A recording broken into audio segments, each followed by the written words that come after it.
Hi, welcome to the award-winning Ed Brown Show. Once again, outstanding guests. We have the Bay Sox and we have math with Dr. Mary Johnson, all of that good stuff. But you know one thing, the 35th anniversary of the Montpelier Summer Concerts are coming up, and that's all the month of June. So, I mean, you really want to see a good show, go out to the Montpelier Summer Concert. And what we're going to do, we're going to introduce you to some of the people, you know, really that makes the Bay Sox go. It's very important, you know, that you have good employees. And these are two outstanding employees that when you go out to the Bay Sox, you rarely see them. They're always working there in the background. Welcome to the Ed Brown Show there.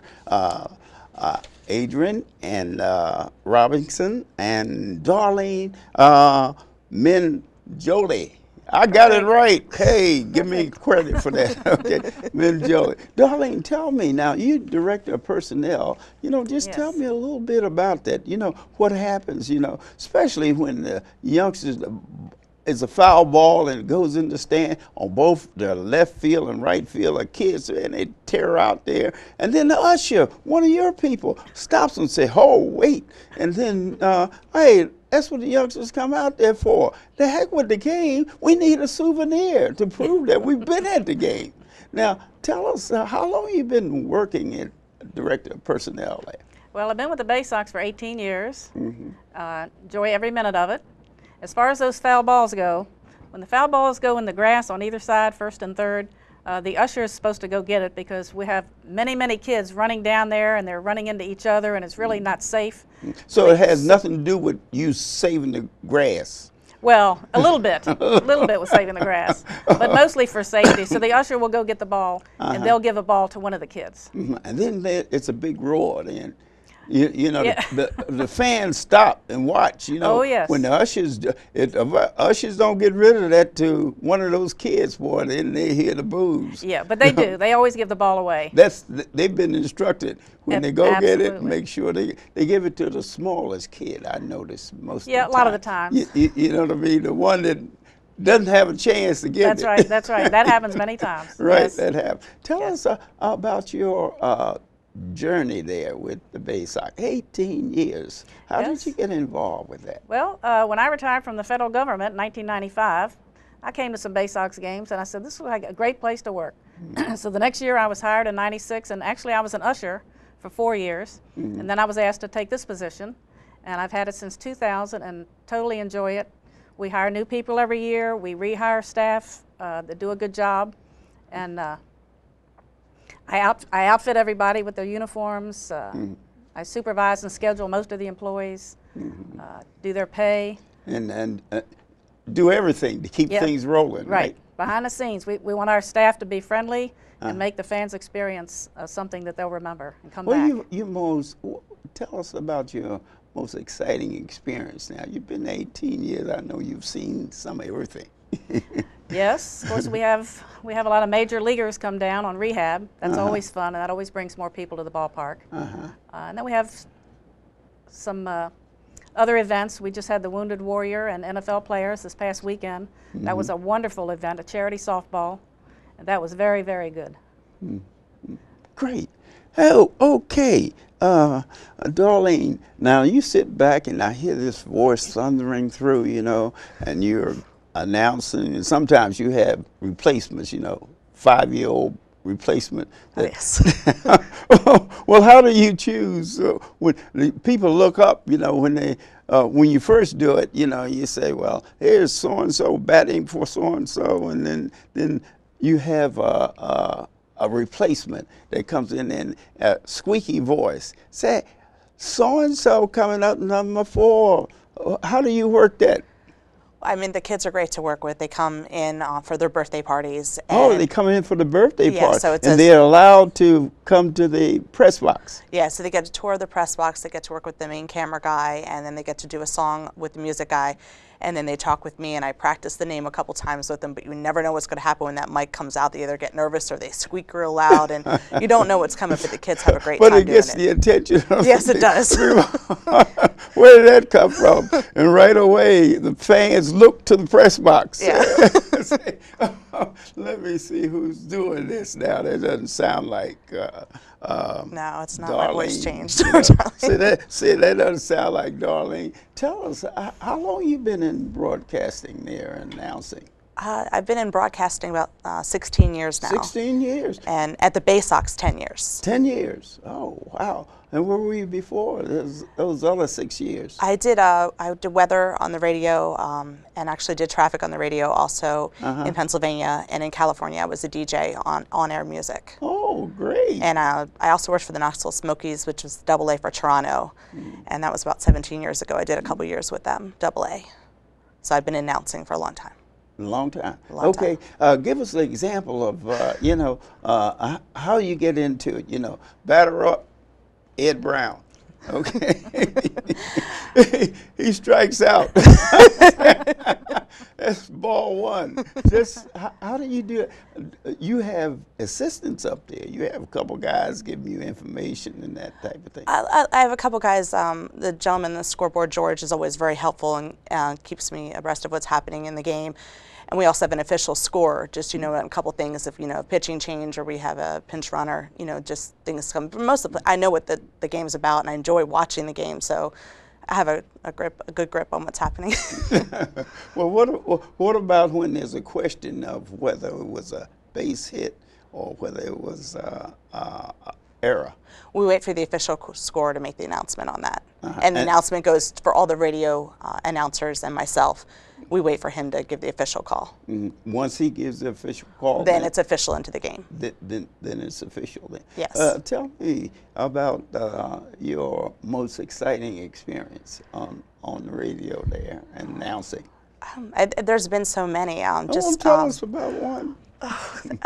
Well, just watching Matt Wieters play, watching Manny Machado play, some of the better pitchers we've seen come through the organization. But I think the events on the field are just as fun. Last year when we had the monkey rodeo come out, the cowboy monkey rodeo, and there's a little monkey named Sam. I think that was one of my funnest days at the Bay Sox. Is that, is it real? It was real monkeys. Oh, real monkeys. Riding. I'm trying to think. They were riding. They had goats, and it was hysterical. And just watching the players trying to dodge when the animals are running through, and they were in saddles, and for me that was one of the best experiences. All right. Well, tell us a little more about your training for your position. Well, I have a 4-year degree in broadcasting from the University of Tennessee. Just nonchalant. Nonchalant, yeah. You just have a degree in broadcasting. Just have a degree, yeah. And I did a lot of radio and some TV, and then I just have always had a love for sports, being a huge volunteer fan of the football and baseball program, and then just being in the right place at the right time. When I moved to Bowie, I went to the stadium, and they only had a camera position open, so my first year I was the roving camera, and just followed the game. And then the next year, Tom Jones, he went on to another team, and so the position opened up. And again, it was the right place at the right time, but also that I love baseball so much and enjoy doing it. Great. Sounds great. Darlene, tell us a little bit more about you before you came to Bay Sox. You said you retired. Yes, I worked for the federal government for 33 years. Wow. And I retired. I was an investigator doing background checks, security checks in the military. Oh. And then when I retired, I said, came to a couple games. And I said, this looked like a good place to relax, huh? Yes, it looks like a fun place to work. Everybody was so nice. I also love baseball, have my whole life. And so I applied the following spring, and I've been there ever since. Yeah, I tell you, that's really great. Now, we're going to talk about the different players. What player excites you most since you've been there? I would say last season was Manny Machado. This year, I really like Caleb Joseph and Ty Kelly. They're both strong hitters for the team. They've both been with the team for a while. They do a lot for the team, not just in the program, but outside the program. They're great with kids, and they're people to watch. Good. Darlene, tell us a little more about your position as a director of personnel. I mean, when you say that means all the stores and the, where they buy the hot dogs and all that too. Well, you're involved in that. Well, my position doesn't include the Food service, vendors. Ovations food service. No, Doesn't include no, them, it nor, just nor the store. But it's all the, like ushers, ticket takers, bat boys, kids park, orange shirts, mostly everybody that's in an orange shirt that we hire just to work the game. So when I get there in the afternoon, I make sure everybody's reported for duty and everything's covered so we can open the gates on time and give the fans a great experience. What was your most exciting moment there? In 18 years, I know you've seen a lot of things happen, you know, people doing things. I remember one time one guy fell out of the stands, for upper stands, and, and then another time, I see the ushers, they, when a foul ball goes in the stand, 4 or 5 of them run towards them, and then they give some kind of signal. Let's see, that signal is that everything's okay. And then, what is the first aid signal? Well, actually, and the ushers are also trained. If there's a foul ball that goes in the stands, the nearest usher or ushers immediately go to that area, all the way to that person, to make sure they're okay. If they're okay, they'll give the press box a thumbs up, because the press box is watching. Thumbs up is. But if they do this, that means we need the EMT, and the press box will radio the EMT, who will go down to that section. So we have a pretty fine a system routine, that's really to take care of the working, fans, because a lot of balls go in the stands, and we have to make sure everyone's okay. Well, that's why some of them people come to the game, you know, especially the kids. They don't come. They don't care what the score is, you know.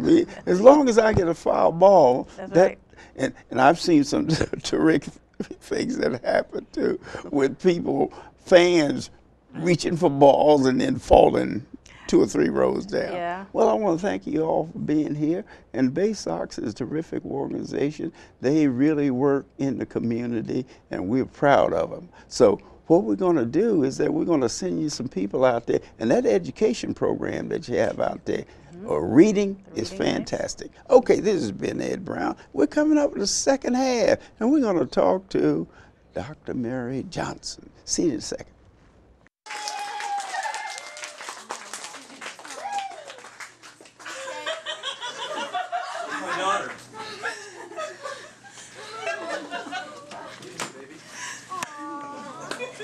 Come here.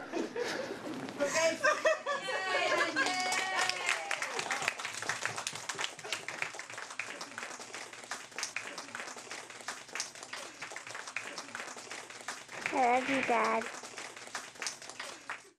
Hi, welcome back to the Ed Brown Show. One thing we have here, this is an announcement, the 35th anniversary of the Montpelier Summer Concerts. And that's going to be all the month of June. Now, 35 years, the South Florida Rec Council is really rolling. They've been rolling a long time. So if you want to, you know, see everything, go out there and take a look at the South Florida Council. They have this concert going. But what we have continuation education, like I said before. Education is the most important thing. And in math education, what we're doing, we're dealing with the most important thing. You know, everybody needs math. And Dr. Mary Johnson, she is conducting the series of math. And whatever you do, don't go away, because we have a live person here to let you know how effective this book is, how effective Dr. Mary Johnson is. Welcome to the show, Dr. Mary Johnson. And here she has Randy. Tell us, Randy McCain, he's been on the show before.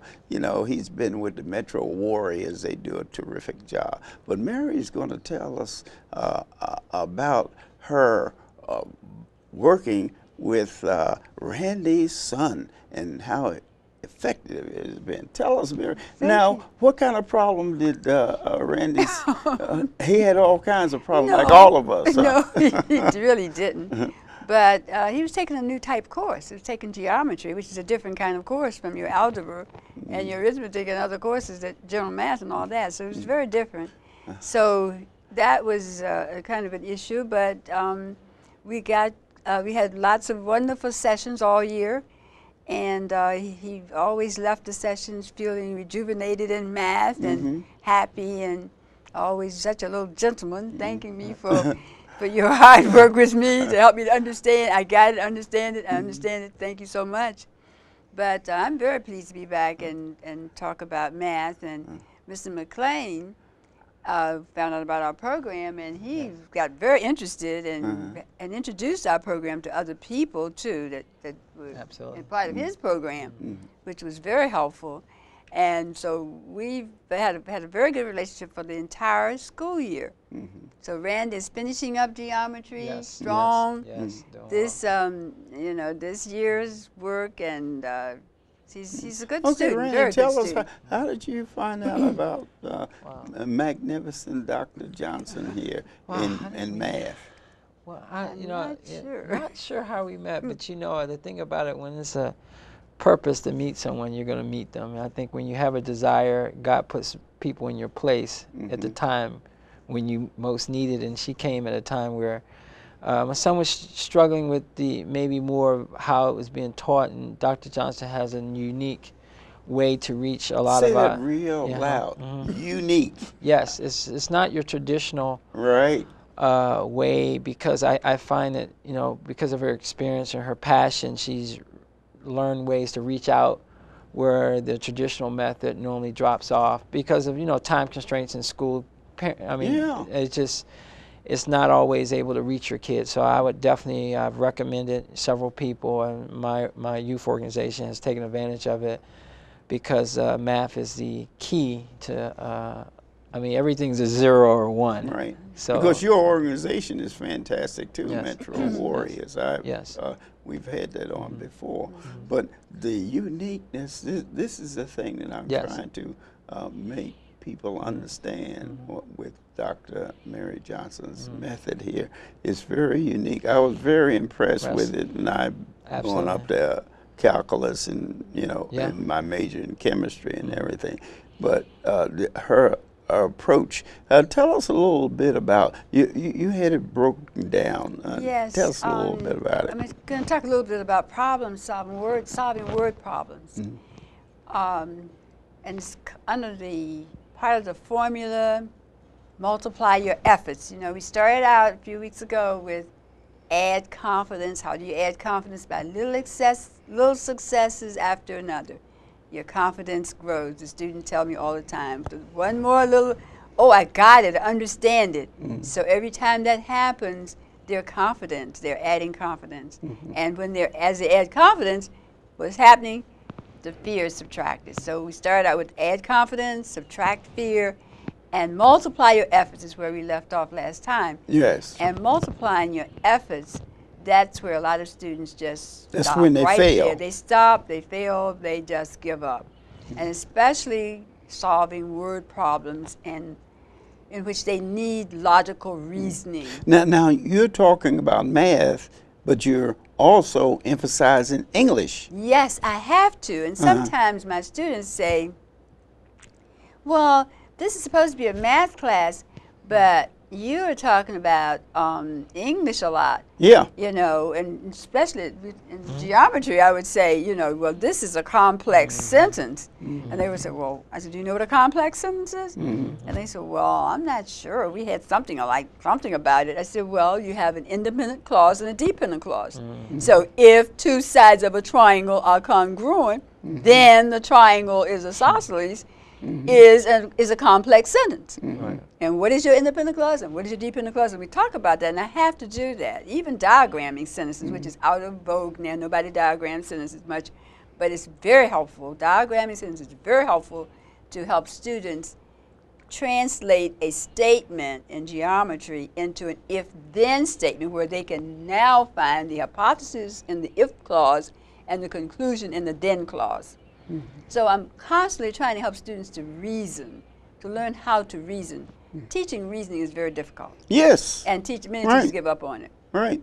One good way that I think that's really has, according to the students and the progress that they make, has helped them is flow charting, where I designed a format for flow charting processes in teaching mathematics. If there's several processes, I will start the student with the question. So I said, now what I'm doing is teaching you the question to ask yourself. And they said, oh, okay. I said, normally, You teach the content, I'm going to teach you the question. So this question, when you answer this question, it will guide you through the process to do the problem. Because a lot of students don't have any processes. They still have examples. They go to example. How do you do this problem? Well, let me find an example. Let me stick in the geometry book and see the example. Right. Let me look on the internet and see Instead find of an example. reasoning. Instead of reasoning through. Right. So what I teach them how to do is reason through. But how do you teach reasoning? So that's the key to your method. It's the key to solving word problems and everything. But how do you teach reasoning? You teach the students questions that they need to ask themselves. And what I've done is I've organized flow charts that will guide a student through to the conclusion of the problem. And for example, a student may have trouble, say, find the least common multiple. That's the process that they need in everything. Right. Geometry, they'll come across it because they're trying to solve a triangle. They've got to know fractions. You've got to know how to do it. You've got to know how to do that. So what you have, they need to know how to find the least common multiple. And so my flow chart carries them through that process. So this flow chart is the key to your method. It's one of the keys. One of the keys. Okay, name some of the other keys.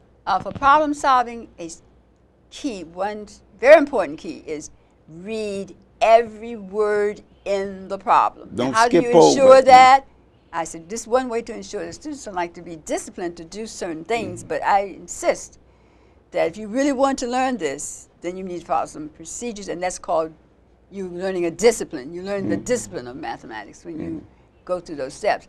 Okay, first step, read every word in the problem. And one way to facilitate that is to underline the words as you read them. Oh, I see. Underline. So that's the key. Just underline. Underline them as you're Reading the word, underline. And in your book now, all of this is illustrated. Yes, it is. Yes, it is. So an individual that really a child is really having problems. Not just a child. This is what people don't understand. Is this system works for everything. Calculus, up to calculus, whatever. High school, any pre-calculus, whatever. Everything. Because Dr. Johnson tutors PhDs and masters and all of the people that are going for these different degrees. Especially now, statistics, those who are, having problems with statistics to get a doctorate degree or whatever. Yeah. They run into problems with statistics because they don't understand the formulas. You have all these symbols, but what do they mean? Right. That's the problem. What do they mean? So, what do they tell you? Yeah. And all they have are the letters representing this and square root of that and multiply by this, but they have no clue of what they're doing. Well, I think, too, the key is that you work with small groups, right? Small groups and individual groups. And individual persons. Now, which way you find it more effective? Yeah, of course, individual. And what I do, now let me say this. And what about this organization that you have started?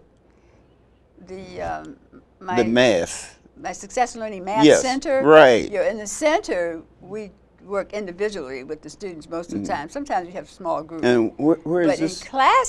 But in classes, now, I found a way to teach classes so that I can still get that individualized instruction, even if it's a half a second. Now, half a second sounds like a little time. Yeah, right. But a half a second can mean a lot to a student. Absolutely. Yeah. Why? Because of my experience with problems and with talking to students. Many people who write textbooks for math, they haven't talked to students. Right. They don't know. But I've talked to thousands and thousands of students in all the different, from K all the way through college. Very good.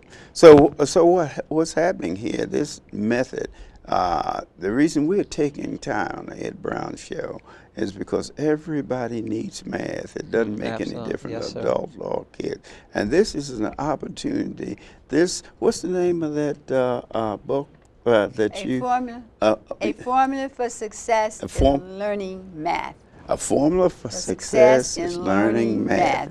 Remember you heard it on the Ed Brown Show, and it's Dr. Mary Johnson. She's going to have a continuation of this, so make sure you watch the show because she's going to be, every show she's going to give tips in mathematics. And don't tell me out there, everybody needs it, 8 to 80.